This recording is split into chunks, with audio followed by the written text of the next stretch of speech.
के दिन असद भाई को भी बोलना है, वक्त कम है। 30 तारीख के दिन ये सभा होने वाली थी। 30 तारीख के दिन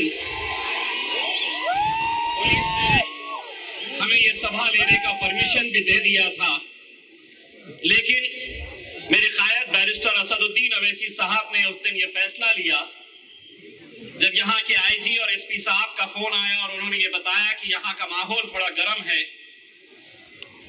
तब हम तो आना चाहते थे, लेकिन कायद बैरिस्टर असदुद्दीन अवैसी साहब ने ये कहा कि हमें अहमदनगर के अंदर अमन चाहिए, हम कोई गड़बड़ी नहीं चाहते हैं, हम किसी को कोई तकलीफ देना नहीं चाहते हैं। इसीलिए उस दिन ये फैसला लिया गया कि ये सभा हम 30 तारीख के लिए नहीं, हम 9 तारीख के दिन आएंगे। अब मैं पुलिस डिपार्टमेंट जरा सुन लिए,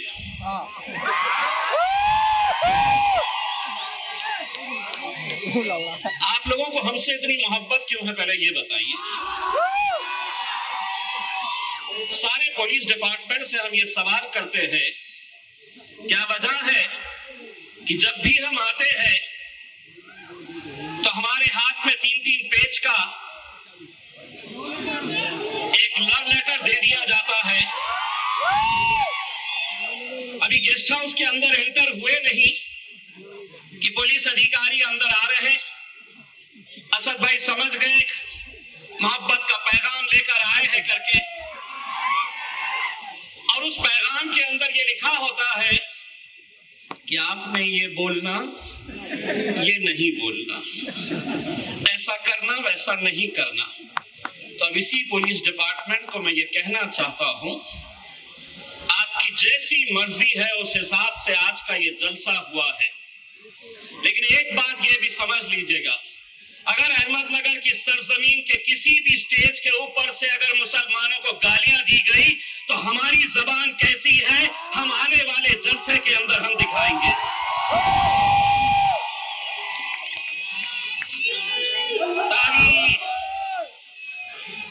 ताली एक हाथ से नहीं बजेगी।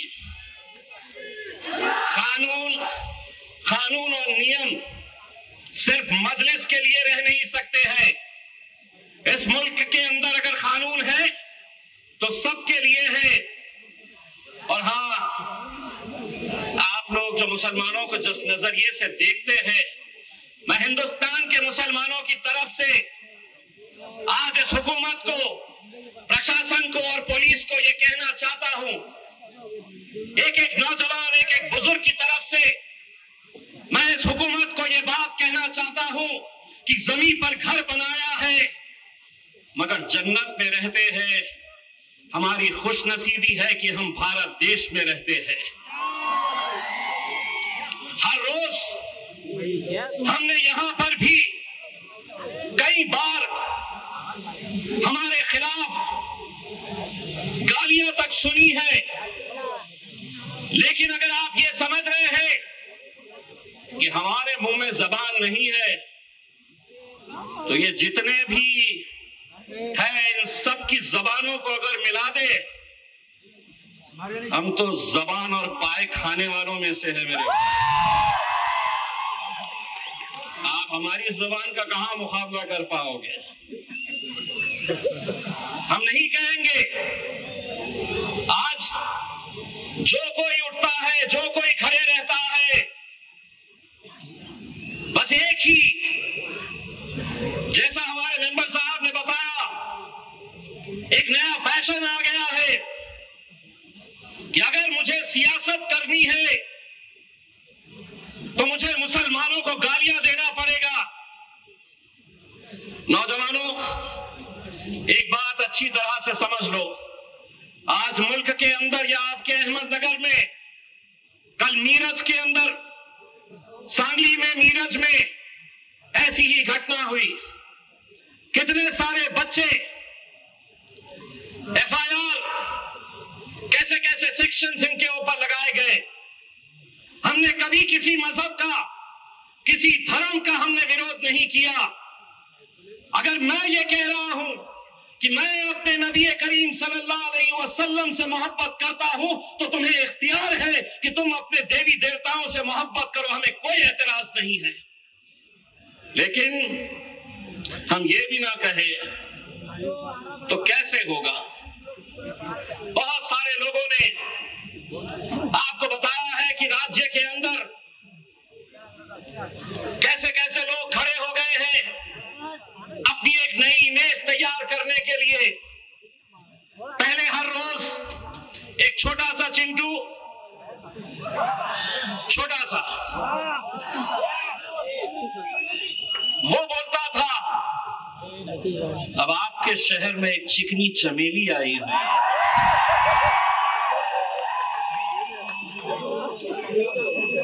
चिकनी चमेली, तू है क्या चीज, बोलता क्या है, तेरा अंदाज क्या है? चिकने, ऐसा नहीं है कि तू बोलता है तो हम उसकी दखल लेते हैं। दरअसल क्या है कि अहमदनगर की सड़क के ऊपर से अगर आप गुजरते हैं तो आजकल मेनका गांधी की वजह से कुत्तों को पकड़ा नहीं जाता है, रास्ते पे ही छोड़ा जाता है। तो कभी कोई गाड़ी पे जा रहे हैं, आप मोटरसाइकिल पे बैठ के जा रहे हैं, कोई गाड़ी में आप सफर कर रहे हैं, तो अक्सर आपके साथ भी हुआ होगा, पीछे भागते हुए कुत्ते आते हैं, भौंकते हैं। आप क्या करते हैं? आप अपना सफर जारी रखते हैं। वो पुलिस वाले साहब मेरा रिकॉर्डिंग कर रहे, मैंने नाम लिया ही नहीं किसी का मेरे भाई, लेकिन जिसको समझना था कि गाड़ी पे सफर कौन कर रहा है और पीछे कौन सा कुत्ता दौड़ रहा है, ये अहमदनगर की आवाज की तरफ से चलती है।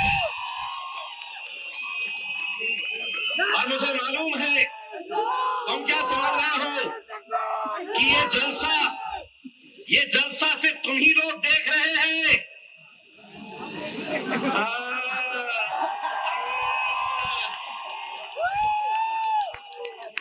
मुझे मालूम है कि चिकनी चमेली तू भी देख रही है कि मेरे बारे में क्या बोल रहा है करके। एक बात, तूने कभी कोई गाना सुना है या नहीं है, लेकिन एक गाना जरूर सुनना, सुबह दोपहर शाम और रात में सोने से पहले वो गाना जरूर सुनना। बाप तो कहां से आ गए, बोले मेरे पीछे अजीत दादा है, कोई खड़े रहता है बोलता मेरे पीछे देवेंद्र फडणवीस है, कोई कहता है एकनाथ शिंदे है, और इन सब के ऊपर नरेंद्र मोदी है। अरे हम तुम्हारे बाप के बाप को नहीं छोड़े तो तुम चिल्लर क्या चीजेंगे? अगर इम्तियाज जलील में अल्हम्दुलिल्लाह मेरे कायद बैरिस्टर असदुद्दीन अवैसी साहब के साथ पार्लियामेंट के अंदर बैठ के अगर हम नरेंद्र मोदी साहब की आंख में आंखें डाल के बोलने की हिम्मत कर सकते हैं, तो तू चिल्लर क्या चीज है? बस इतना कहना चाहूंगा। 10 दिन पहले मैं इसी रास्ते से गुजरा था, उस वक्त मैंने ट्वीट किया था कि अगर देवेंद्र फडणवीस, एकनाथ शिंदे, अजीत पवार अगर इस सड़क से अपनी गाड़ी में बैठकर गए तो मेरी तरफ से 10,001 रुपये का इनाम इनको दूंगा। 10 दिन के बाद दोबारा जब आया तो ये कीमत बढ़ा चुका हूं, 10,000 की जगह 20,000 दूंगा। और कलेक्टर साहब मुझे ये बताइए, ये आपकी सड़क जो है आपके जिले की, इसका डामर और सीमेंट कौन खा रहा है? जरा निकलिए एसी कैबिन में से बाहर और सफर करिए इस रास्ते के ऊपर, पता चलेगा वही खा रहा है जो बहुत फड़फड़ा रहा है। क्योंकि अगर अनाज खाते तो सीधा रहते, अब गू खाने की आदत हो गई है, फड़फड़ा सकते हो उसमें। मुझे मालूम है ये सभा हुई है तो कुछ दिन के बाद तेरी महफिल भी सजेगी, लेकिन एक बात अच्छी तरह से मैं जानता हूं, महफिल तेरी सजेगी, चर्चा हमारा होने वाला है।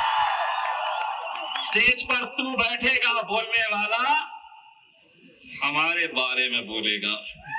मैं, मेरे भाइयों, मुझे मालूम है कि अहमदनगर एक ऐसा जिला है जहां पर हमारे कुछ पुराने साथी उस झंडे को संभाले हुए थे, जिस झंडे से लोग परहेज करते थे। 29 तारीख 28 तारीख के दिन जो अहमदनगर के अंदर घटना हुई, हम यकीन मानिए किसी भी तरह की हिंसा का हम समर्थन नहीं करते हैं। मैं नौजवानों से सिर्फ इतनी अपील करना चाहूंगा, यकीनन हम अपनी जान से ज्यादा अपने मोहम्मद मुस्तफा सल्लल्लाहु अलैहि वसल्लम से हम मोहब्बत करते हैं, लेकिन अगर कोई बैनर लेकर खड़े रहेगा, कोई पोस्टर लेकर खड़े रहेगा और ये कहेगा कि मैं मेरे नबी के बताए हुए रास्ते के ऊपर चल रहा हूं, मेरे नबी से मेरी मोहब्बत अगर मुझे जताना है तो मैं कहीं बैनर लगाऊंगा, कहीं पोस्टर लगाऊंगा, तो नहीं मेरे भाई। हमारे आका ने हमें कुछ बातें बताई है, कुछ बातें सिखाई है, जिंदगी कैसे जीना है ये हमको बताया है।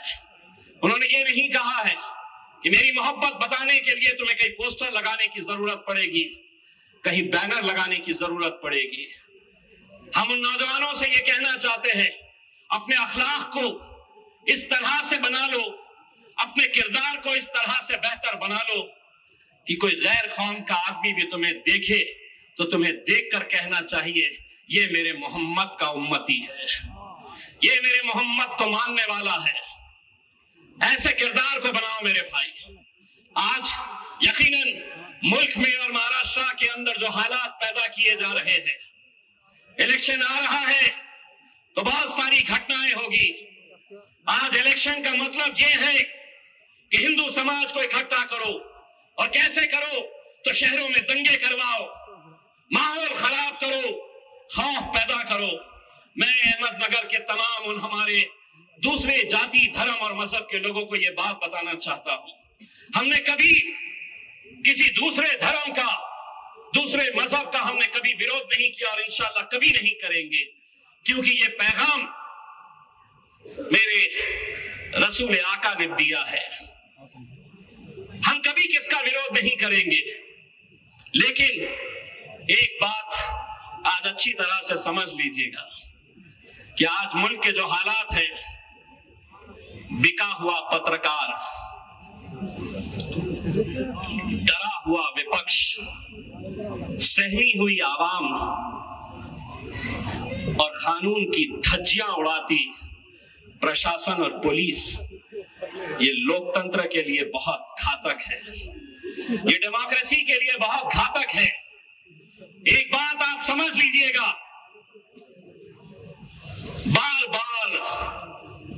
बार यही कहा जाता है कि तुम यहां पे नहीं रह सकते हैं। मुल्क जब आजाद हुआ मेरे भाई, तो हमारे पुरखों से पूछा गया था कि तुम यहां रहना चाहेंगे या पाकिस्तान जाना चाहेंगे।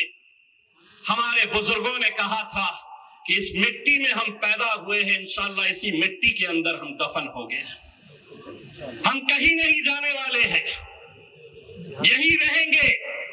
जमहूरियत ने हमें जो इख्तियार दिया है, उस इख्तियार का इस्तेमाल करते हुए हम यकीनन जद्दोजहद करते रहेंगे। मुश्किलात आएगी, तकलीफें आएगी, परेशानियां आएगी, लेकिन हिम्मत मत हारना मेरे भाइयों।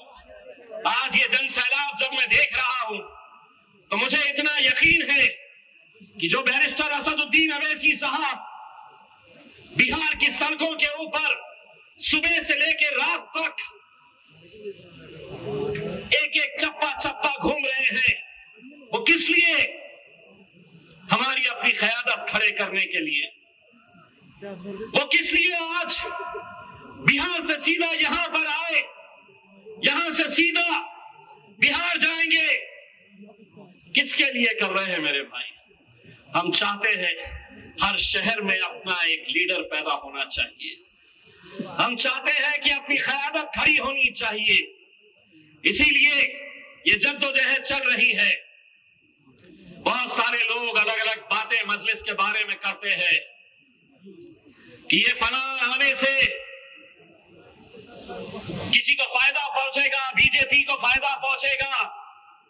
एक बात अच्छी तरह से समझ लो, इम्तियाज जलील अगर एमएलए बना औरंगाबाद से, इम्तियाज जलील अगर मेंबर ऑफ पार्लियामेंट बना औरंगाबाद से, तो वही भारतीय जनता पार्टी को और शिवसेना को पछाड़ के अल्हम्दुलिल्लाह हम वहां पर गए थे, उन्हीं को पछाड़ कर।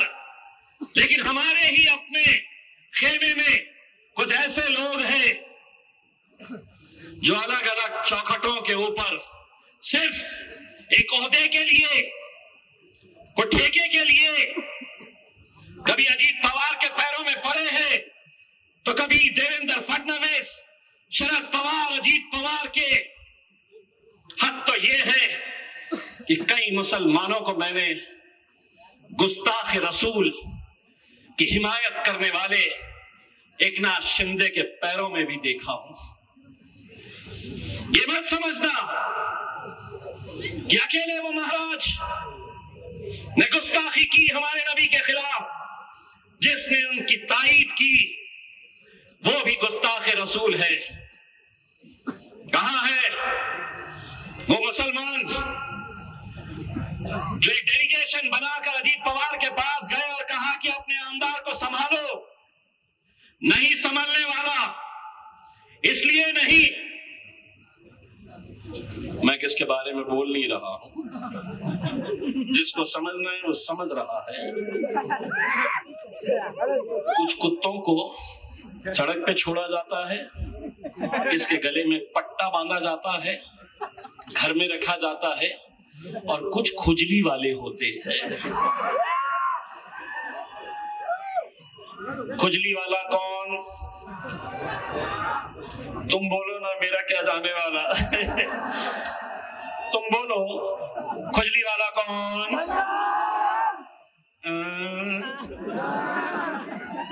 अब पुलिस वाले साहब लेके बैठे हैं, इम्तियाज जलील साहब कुछ बोलेंगे, खुजली वाला कल जाएगा, मीडिया वाले चलाएंगे, इम्तियाज जलील ने उसको खुजली वाला बोला, मैंने नहीं बोला, लेकिन तुम भी समझ गए तो बराबर चला देना जिसको चलाने का है। बड़े इंतजार में रहते हैं, क्या बोलने वाले हैं, कल का दिन कैसे चलाना है, जो चलाना है चलाओ। हम इशारों इशारों में भी बात करने लग गए हैं अपनी आवाम से। Tie tie toy toy toy toy toy, समझ जाते हैं लोग क्या बोल रहा है करके। पुलिस वाले परेशान हो जाते, बस ये बताओ ये toy toy toy toy toy toy है क्या करके। कुछ नहीं है, लेकिन समझ गए जिसको भी जो समझना है।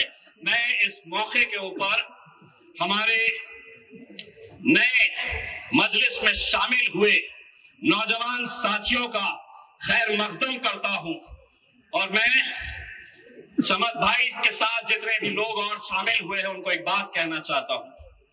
अभी तक ऐरे गैरों के साथ आप लगे हुए थे, आज के बाद आप शेर की सवारी करने वाले हैं।